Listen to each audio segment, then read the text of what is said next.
Hey everybody, how you guys doing? You know, it's I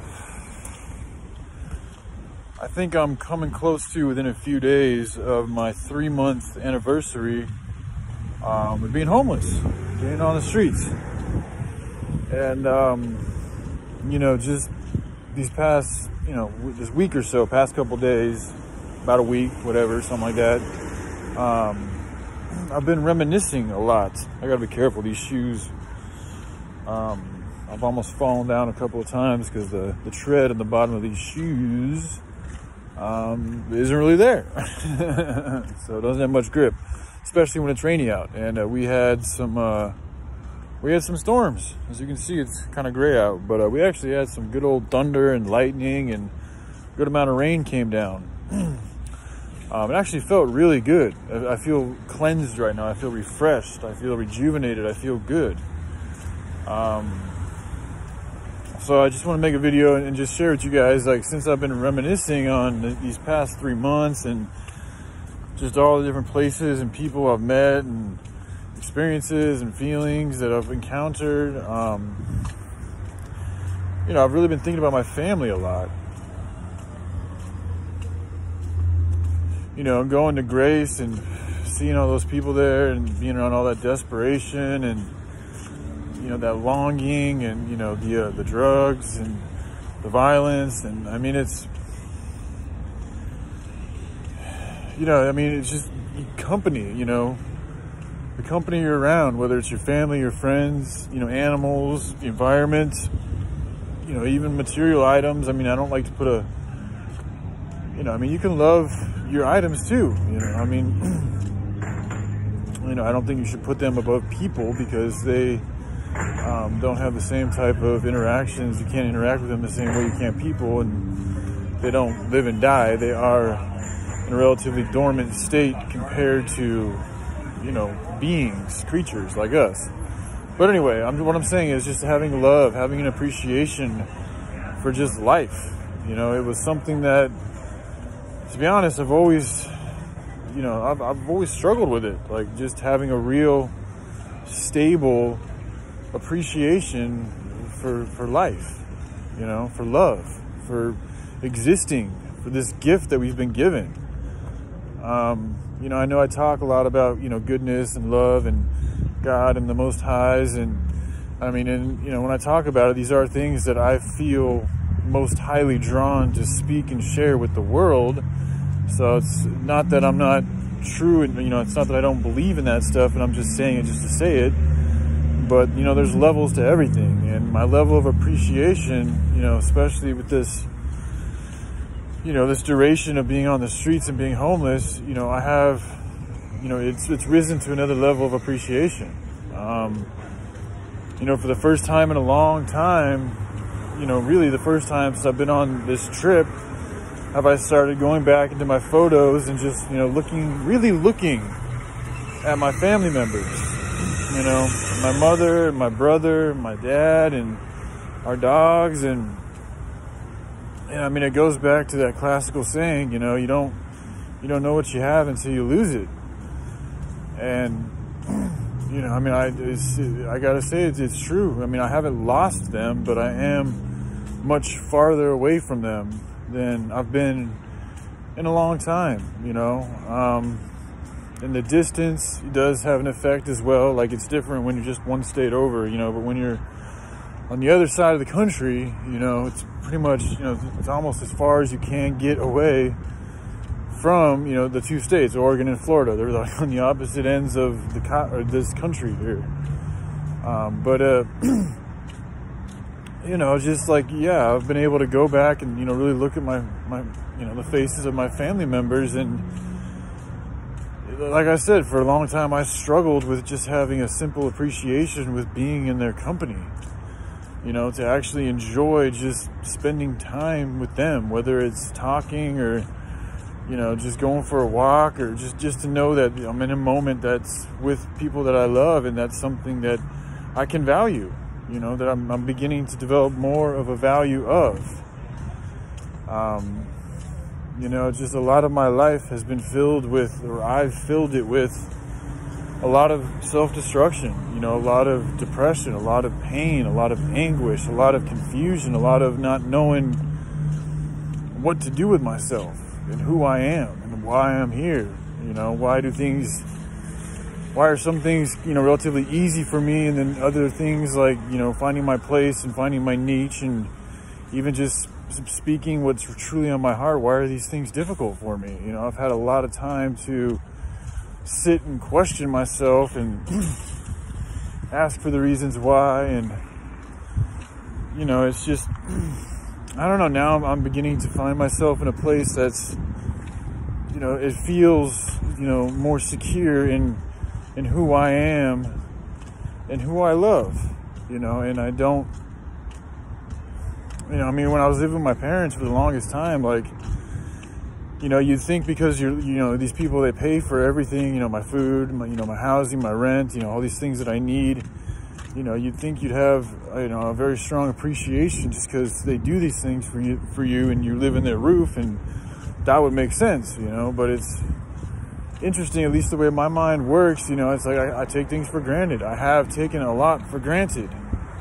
You know, even people on the internet that I've interacted with, you know, it's like now I'm starting to go back and recall times that, you know, we've had, and just, you know, opportunities that have come and passed, and just the way things went down. And, you know, I used to get, I still do at times, but I used to get, you know, sad and depressed about, you know, them not working out the way that I wanted them to, and all this and all that. But, you know, now, you know, even more than that, I look to just cherish what time I did have, you know, to be grateful for that, you know, and to also know that every day is a new day and every moment is a new moment, and you don't know. Nobody knows what tomorrow brings, you know, other than God, you know, and I'm not God, so I don't know. And I don't know that I would want to know either, because that takes away the fun of the surprise.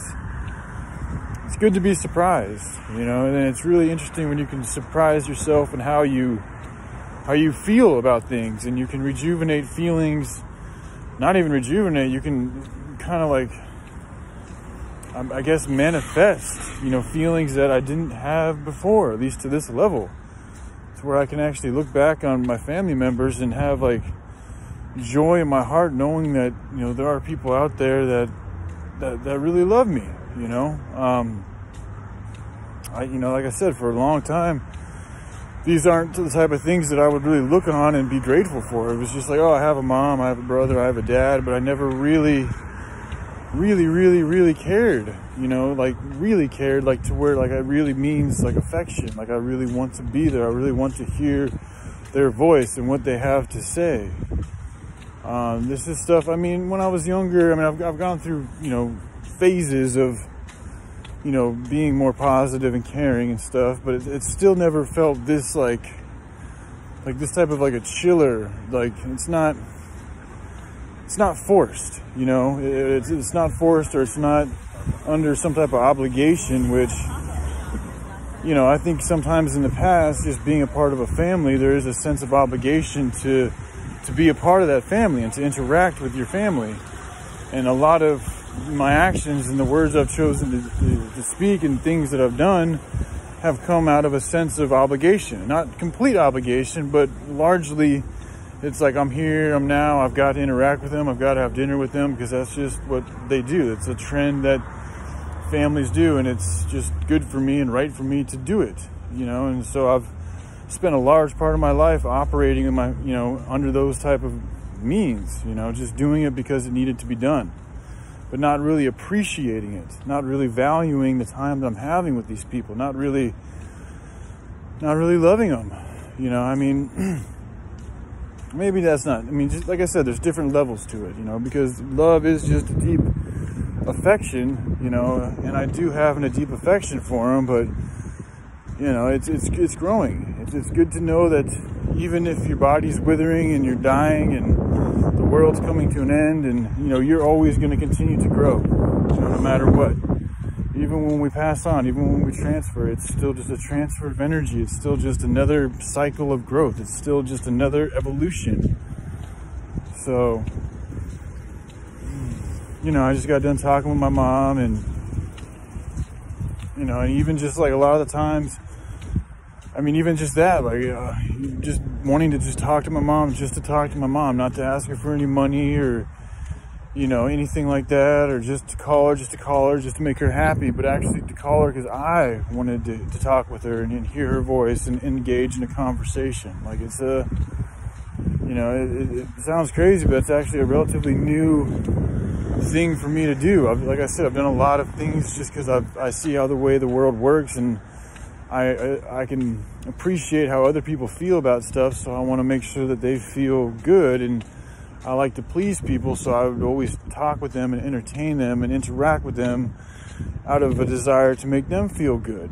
But a lot of the times it wasn't that I was faking it, it's just I was like forcing myself to participate, even though in my heart, like, it didn't feel the way it feels now. Now it feels more genuine, it feels more authentic, I feel more open with my emotions and my love and my desire to share them with people. So yeah, this is just like, you know, it's strange too, because earlier today I was feeling all types of like super irritability about being around humans and this whole society and the way everything is run. I mean, a really, really, really bad level of irritation was surging through my veins, and now it's completely transformed. I mean, when I say completely, I mean it feels like a you know, full-blown transformation. I feel very grateful just to be walking in this parking lot and talking to my phone, and, you know, being able to know that I have people that I love and that they're there, and, you know, and to just all the people that I've interacted with in the past. You know, I don't have to feel bad about that and shameful and guilty and, you know, all these negative feelings about the way things have gone down. I can still really appreciate and cherish the times that I've been allowed to have with everybody in my life. You know, it's a new sense of appreciation that I haven't really acquired yet, you know. Like I said, a lot of what I've done and what I spoke on is just stuff that, you know, I just see how other people act and interact with their families, so I've gone along with it to just kind of play the part, because I didn't want to be a complete neglectful asshole and just completely shrug everybody off. So I would put on a face. I would do what I could do to make things, you know, to not bother them. A lot of it was because I didn't want to bother my family members. That's why a lot of my drug addictions and experience, especially with them, I'd keep it under the table as much as I could. Even with my friends, I never wanted to share with them all my destructive behaviors, and, you know, even speaking on, you know, my pains and my emotional states has been something that I'm still working on, but I was never very good at that because, again, I don't want to burden them.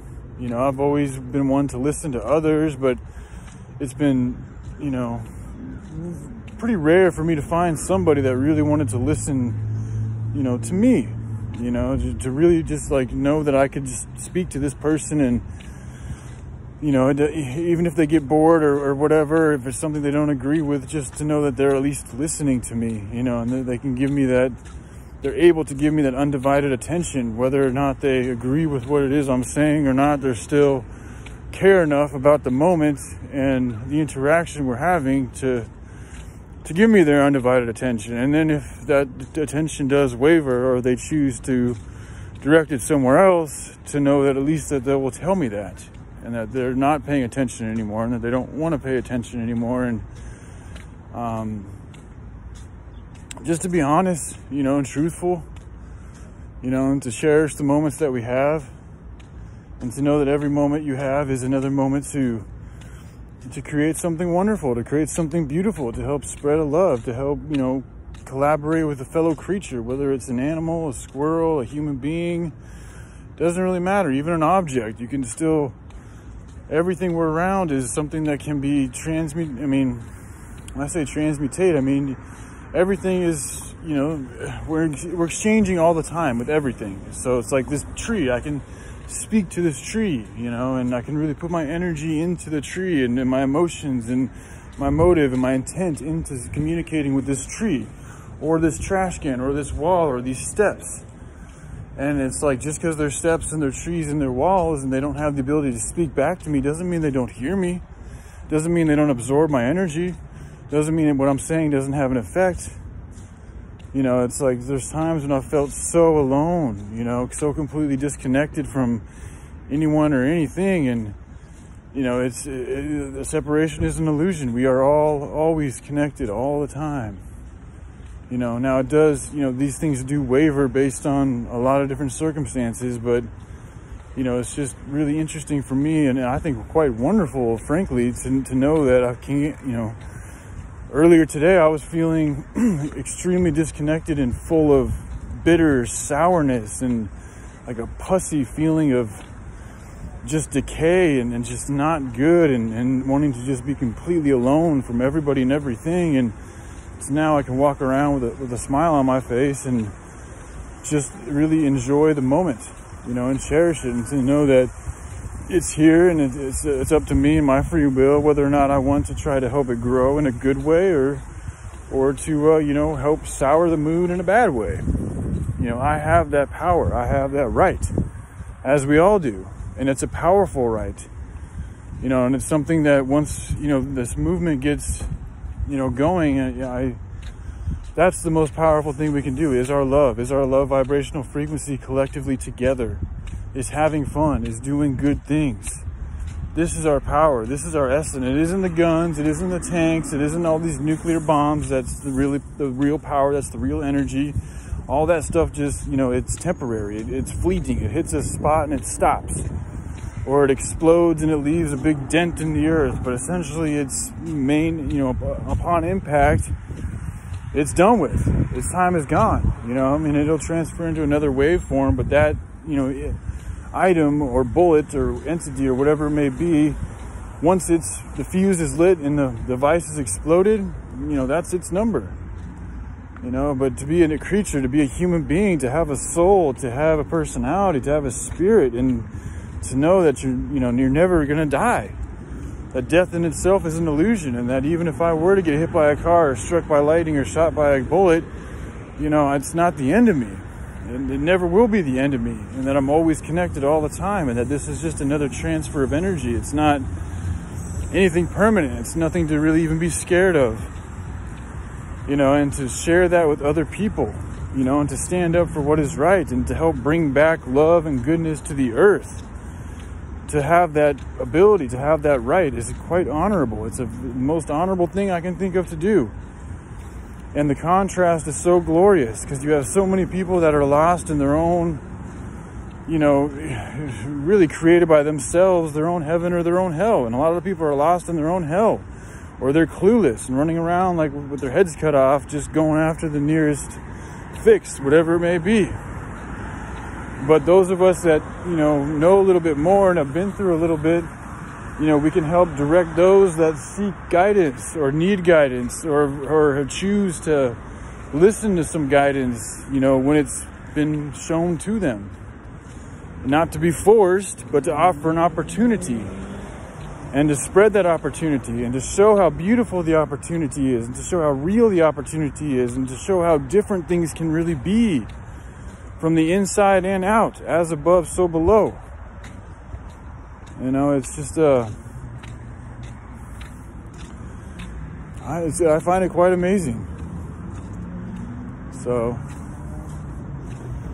yeah, I felt this surge of inspiration and just good vibes throughout the air, and I wanted to share it with you guys. So I hope you all are doing well, and, you know, I'm sorry again, I haven't gotten, you know, I'm getting a little bit better. I answered some comments today, but I know there's probably a few that I haven't even gotten to yet, and I do have sorrow for that. I just want you all to know I do feel sorrow for that, and I do have a desire to get better and to get back to y'all. So, all right, you guys, hope you all have a good day. All right, love you guys. Bye.